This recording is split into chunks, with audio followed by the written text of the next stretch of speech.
Hi friends, welcome back to my channel women's world by Tulasi Chamu. ఈరోజు వీడియోలో fish ఫ్రైని ఎలా prepare చేసుకోవాలో చూద్దాం. ముందుగా మనం ఫిష్ని ఒక 4-5 సార్లు వాటర్తో శుభ్రం చేసుకుందాం. ఇప్పుడు ఫిష్ ఫ్రైకి ఏ ముక్కలైతే బాగుంటాయో వాటిని సెపరేట్ చేసి పెట్టుకుందాం. ఇలా సెపరేట్ చేసి పెట్టుకున్న తర్వాత ఇప్పుడు ప్రాసెస్ చూద్దాం. 1/2 టీ స్పూన్ పసుపుని యాడ్ చేసుకుందాం. పసుపు వేసుకున్న తర్వాత 2 టీ స్పూన్స్ కారం వేసుకుందాం. మీరు స్పైసీ బట్టి మీరు కారంని యాడ్ చేసుకోండి. ఇక్కడ మేము 2 స్పూన్స్ వేస్తున్నాం. అని 1 టీ స్పూన్ అల్లం వెల్లిపాయ పేస్ట్ని కూడా వేసుకుందాం. 1 టీ స్పూన్ అల్లం వెల్లిపాయ పేస్ట్ వేసుకున్న తర్వాత 1 టీ స్పూన్ గరం మసాలా వేసుకుందాం. ఇప్పుడు టేస్ట్కి సరిపడా సాల్ట్ని కూడా యాడ్ చేసుకుందాం. సాల్ట్ని వేసుకున్న తర్వాత ఒక గరిటె ఆయిల్ని కూడా వేసుకుందాం. ఆయిల్ వేసుకున్న తర్వాత ఇప్పుడు కస్తూరి మేతి 1 టీ స్పూన్ కస్తూరి మేతిని కూడా వేసుకుందాం.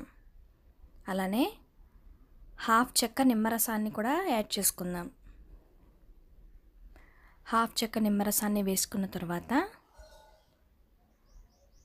1 టీ స్పూన్ పెరుగుని కూడా వేసుకుందాం. ఇవన్నీ వేసుకున్న తర్వాత ఇప్పుడు వీటన్నింటినీ ముక్కలకి బాగా పట్టేటట్టుగా కలుపుకుందాం. మొత్తం అన్నీ ముక్కలకి బాగా పట్టేట్టుగా కలుపుకున్న తర్వాత ఒక 1/2 అన్ అవర్ మనం మ్యాగ్నేట్ చేసుకుందాం. ఇలా ముక్కలంతటికి పట్టిన తర్వాత ఫ్రిడ్జ్లో ఒక 1/2 అన్ అవర్ మ్యాగ్నేట్ చేసుకోవాలి. ఇప్పుడు ప్రాసెస్ చూద్దాం. స్టవ్ ఆన్ చేసుకుని కడాయి పెట్టుకుని ఆయిల్ వేసుకుని కరివేపాకు అలానే 2 పచ్చిమిరపకాయలని ఇలా చీరికల్లా కట్ చేసి వేసుకుని ఒకసారి ఫ్రై చేసుకుందాం. ఇలా ఫ్రై చేసుకున్న తర్వాత మనం ఆల్రెడీ చేప ముక్కల్ని మ్యారినేట్ చేసుకున్నాం కదండి, వాటిని వేసేసుకుందాం. వీటన్నిటిని వేసేసుకొని మనం మీడియం ఫ్లేమ్లో కుక్ చేసుకోవాలి.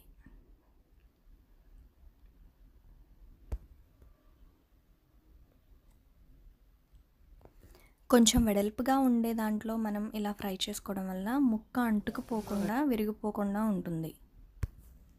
ఇప్పుడు రెండో వైపు కూడా మనం ఇలానే ఫ్రై చేసుకోవాలి. స్లోగా మనం గరిటెతో ఇలా తిప్పుకొని రెండో వైపు కూడా మనం ఫ్రై చేసుకుందాం.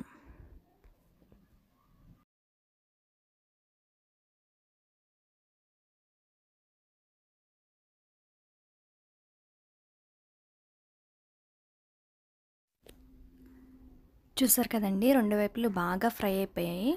ఇప్పుడు మనం స్టవ్ ఆఫ్ చేసేసుకుందాం.